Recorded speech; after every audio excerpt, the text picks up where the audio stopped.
Hello students, welcome to Dr. Dushyant's physics class. Myself Dr. Dushyant, and today's lecture that is based upon the conservation of energy. So इस lecture में हम study करेंगे law of conservation of energy.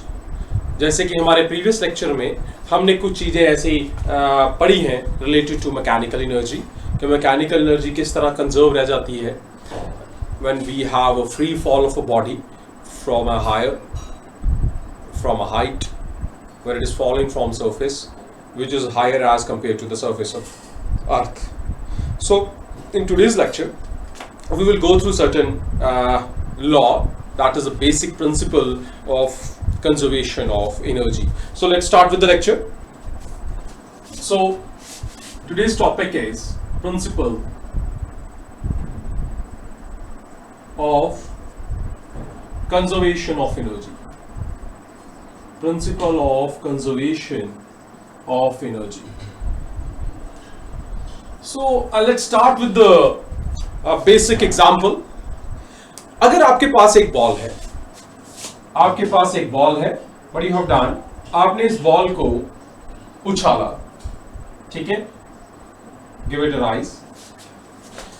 ये ball एक जगह से एक height से अपर हाइट्स पे चला जाता है. तो क्या हुआ, क्या किया बेसिकली आपने अपनी बॉडी की chemical energy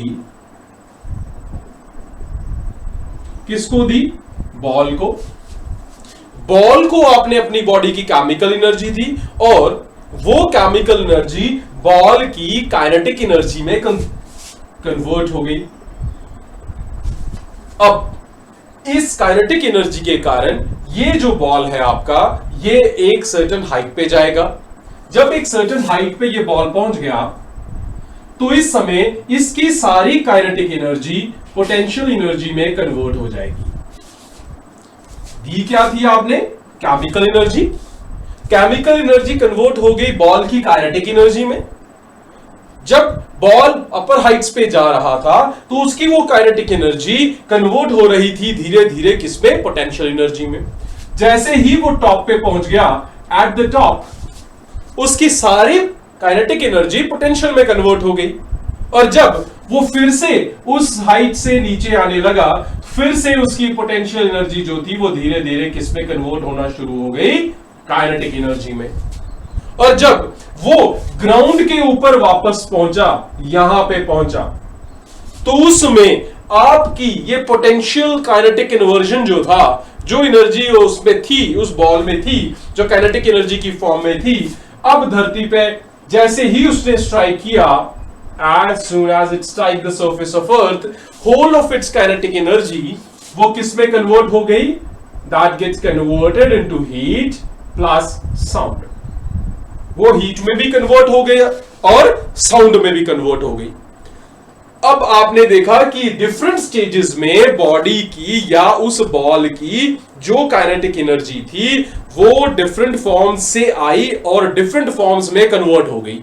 means there is a chain of change from the chemical energy, it gets converted into kinetic से बनी पोटेंशियल फिर कन्वर्ट हुई काइनेटिक में, और काइनेटिक एनर्जी से बन गई उसकी हीट और sound. But at any instant of time, at any point, the total energy of that body is constant. थोड़ा सा मैं और आपको हिंट दे देता हूं. जिस समय आपकी काइनेटिक एनर्जी पोटेंशियल में कन्वर्ट होती जा रही थी, उस समय इस बॉल में काइनेटिक भी थी और पोटेंशियल भी थी. सिर्फ दो जगहों पे, at the ground when it is about to rise, उस समय इसकी सारी एनर्जी, जैसे इसको हमने ऊपर किया तो टोटल एनर्जी काइनेटिक थी, हाइट पे जाते ही टोटल पोटेंशियल थी. तो उन दो पॉइंट्स पे आपकी बॉल की टोटल एनर्जी जो थी वो सिंगल बॉडी में थी, सिंगल फॉर्म में थी. So regularly your energy is getting converted from one form to another. तो यही एग्जांपल्स के बेस पे हम स्टेट करते हैं आपकी principal of conservation of energy.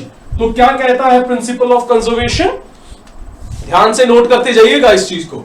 Principal of conservation की पहली चीज यही है कि एनर्जी कभी बनी नहीं, एनर्जी बनी नहीं थी।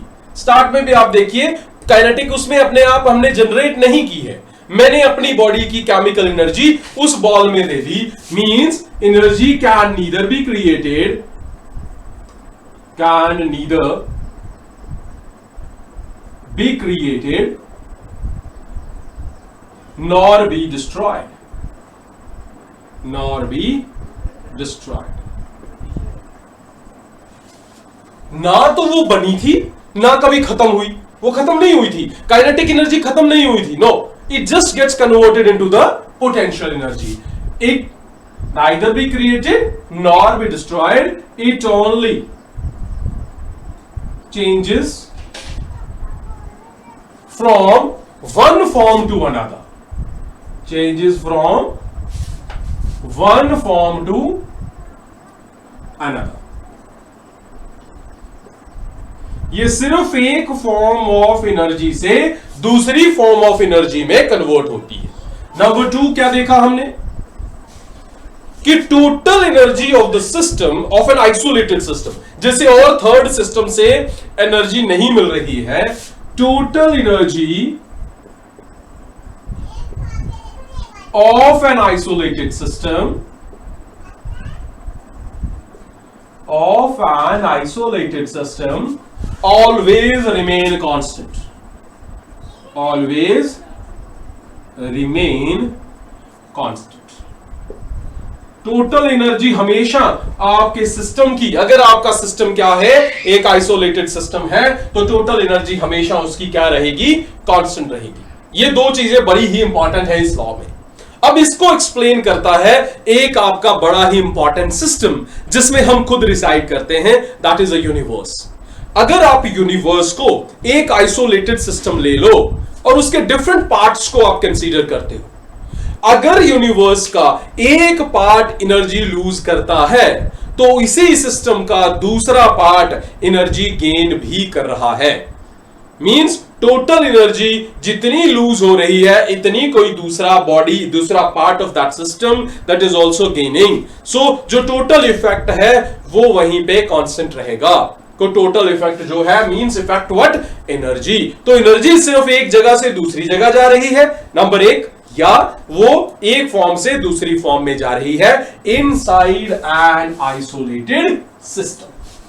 तो ये बात समझ आ गई आपकी। तो ये थी आपका principal of conservation of energy. मैं अब आपको इस principal of conservation of energy पे एक मैथमेटिकल कुछ क्वेश्चंस आपको बताता हूं, कुछ एग्जांपल्स आपको देता हूं। चलिए, पहला एग्जांपल जो मैं आपको दे रहा हूं,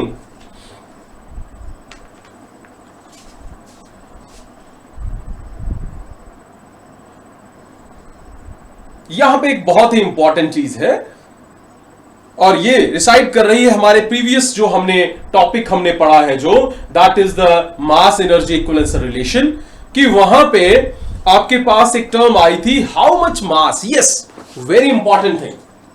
अब जब भी हम एनर्जी की बात कर रहे हैं तो इस एनर्जी की बात में हम एक चीज कंसीडर करके चलें कि यहां पे कुछ ऐसी एनर्जी भी होगी that might be created due to the conversion of mass. तो ये ध्यान रखें क्योंकि हमारा लास्ट लेक्चर में हमने पढ़ा था कि energy also comes due to the conversion of the mass. तो जब आप principle of conservation of energy पढ़ रहे हो तो that also be including that energy, वो एनर्जी भी इसमें होगी जो किसके कारण आ रही है, मास के कारण। तो मैंने आपको लास्ट लेक्चर में पढ़ाया था मास गायब हो जाए अगर किसी सिस्टम का तो वो कहीं जाता नहीं है, उस सिस्टम की एनर्जी इंक्रीज हो जाती है, चेंज हो जाती है। मींस और कितना चेंज आता है उस एनर्जी में वो डिपेंड करता है E = mc का स्क्वायर। E है वो एनर्जी जो किसके कारण वहां पे आ गई है, वो पहले नहीं थी, that is there due to the conversion of the mass. Mass गया तो एनर्जी E आ गई, और अगर एनर्जी जाती है, एनर्जी यूटिलाइज होती है तो वहां पे मास आ जाना चाहिए। तो ये सारी चीजें मोस्टली हम बड़ी इजीली एक्सप्लेन कर लेते हैं, मोस्टली कुछ न्यूक्लियर रिएक्शंस के लिए, कुछ इंटरनल पार्टिकल्स के लिए, तो इस तरह से हमारे पास आ जाता है। तो हमारे पास उसी बेस पे हम ये क्वेश्चन कर लेते हैं। तो ये आपका एक बेस मान के इसी कंसेप्ट को चलते हैं। How much mass is converted in energy per day in Tarapur nuclear power plant operated at 10 raised to power 7 kilowatt. So your question is what? Your question is how much energy? आपके पास कितना मास जो है, how much mass is converted to energy? चलिए देखते हैं. Per day आपने देखना है एक दिन का. कहां पे? तारापुर न्यूक्लियर पावर प्लांट में ऑपरेटेड, और इसकी पावर कितनी दी गई है? That is 10 raise to power 7 kilowatt. तो अब हमें निकालनी है कि एनर्जी दी गई है, हमें एनर्जी है, हमें मास निकालना है, वॉटेज दी गई है, दिन दिया गया है, टाइम दिया गया है. तो सबसे पहला काम करते हैं, हमें क्या दी गई है चीज? पावर. तो power is equal to 10 raise to power 7 kilowatt. 10 raise to power 7 kilowatt है तो किलो हो गया 10 रेज़ टू पावर 3. तो 10 रेज़ टू पावर 7 किलो की जगह आ गया 10 रेज़ टू पावर 3. तो मेरे पास पावर बन गई 10 रेज़ टू पावर 10 वॉट्स. ठीक है, वॉट है तो हम वॉट को लिख सकते हैं 10 रेज़ टू पावर 10 जॉल पर सेकेंड. सो ये वॉट आ गया. अब टाइम हमें दिया गया है, हमें क्या दिया गया है? टाइम. टाइम कितना दिया गया है? एक दिन, पर डे. ये दिस वन एक दिन दिया गया है. और अब आपको पता है एक दिन में अब हमें टाइम निकालना है इन सेकेंड्स. टाइम आपको सेकेंड्स में निकालना है. तो एक दिन जो है उसमें कितने होते हैं? 24 आवर्स.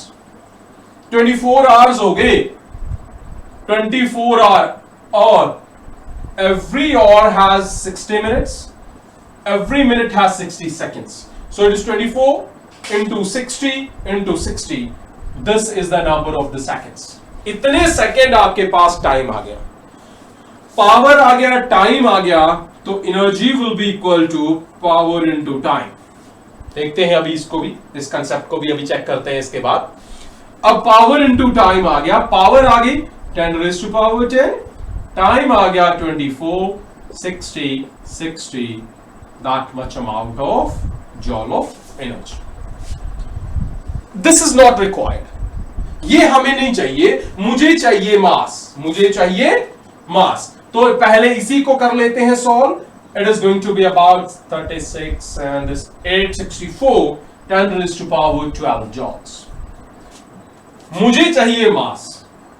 इस रिलेशन को देखिए, यहां से मास आ जाता है E अपॉन C का स्क्वायर. सो E मेरे पास आ गई 864 इंटू 10 की पावर 12 अपॉन C का स्क्वायर. C कितनी है आपके पास?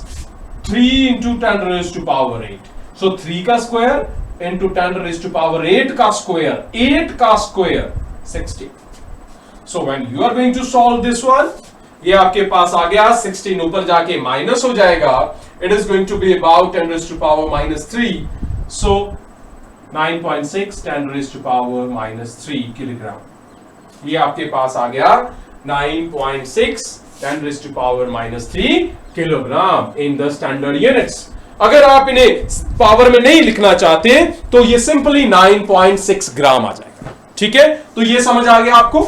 ये क्या था आपका principal of conservation of energy. समझ आ गया ये. तो ये था एक टॉपिक आपका. तो इसके बाद का नेक्स्ट टॉपिक जो है वो आपके इसी न्यूमेरिकल से जुड़ता हुआ मैं आपको एक इंट्रोडक्शन दे देता हूं. You have already studied that one also. तो मैं आप उसी के आपको इंट्रोडक्शन यहां पे किसकी दे रहा हूं? जो रिलेशन आपने यहां यूज किया है. आपने रिलेशन यहां जो यूज किया है, that relation is related to the concept of power.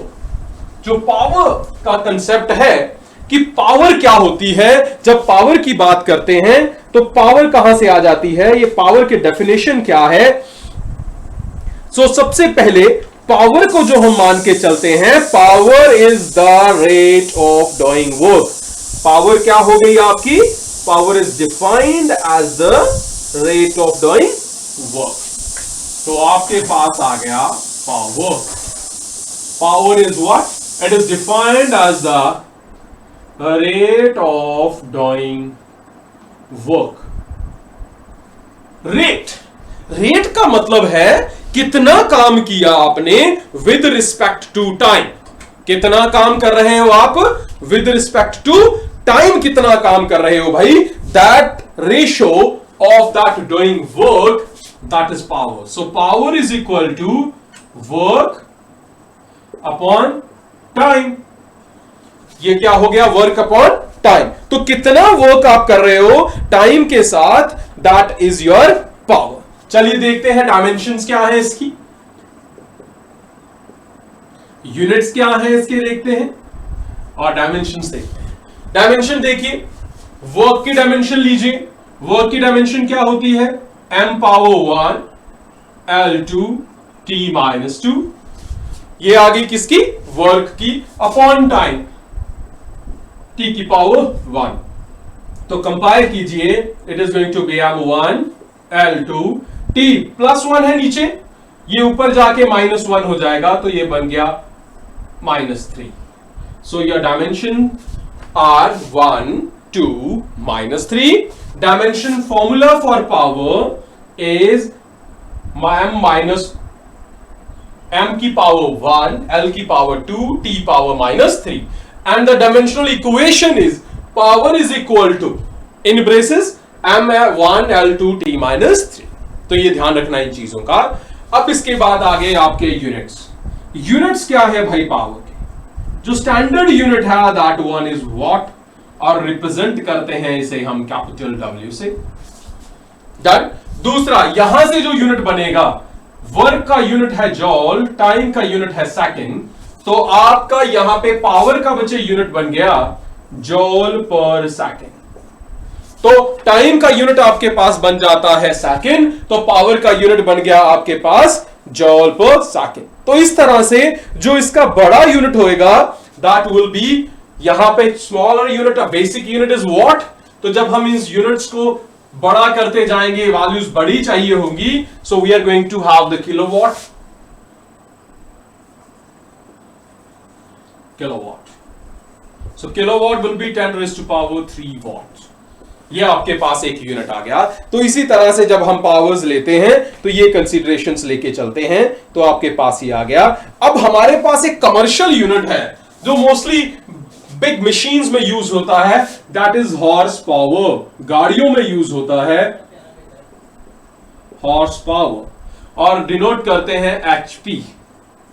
ये किसके बराबर है, 1 horse power is equal to 746 watt. 746 watt को हम कहते हैं 1 हॉर्स पावर। ठीक है, इस तरह आपके पास ये आ गया। तो ये थे आपके पास कन्वर्जन्स। ठीक है भाई, ये समझ आ गया आपके पास। तो ये आपका बेसिक आपका फॉर्मेशन आ गया। पावर क्या होती है, यूनिट्स क्या है पावर के। सो पावर के लिए भी आपने अभी क्वेश्चन कर लिया, वहां पे आपको पावर दी गई थी। With the help of the power you can get the value of the energy जो वहां पे कंज्यूम हो रही है। तो समझ आ गया आपको। कोई प्रॉब्लम है तो मैसेज कीजिए, आपकी स्क्रीन पे मेरी ईमेल आईडी है। ठीक है, तो इस चैनल को सब्सक्राइब कीजिए और शेयर कीजिए मैक्सिमम स्टूडेंट्स के साथ, आपके फ्रेंड्स के साथ, so you can have good number of students with you. So आप ज्वाइन कर सकते हो मुझे लाइव क्लासेस के लिए भी। So thank you very much, have a wonderful time ahead, good bye.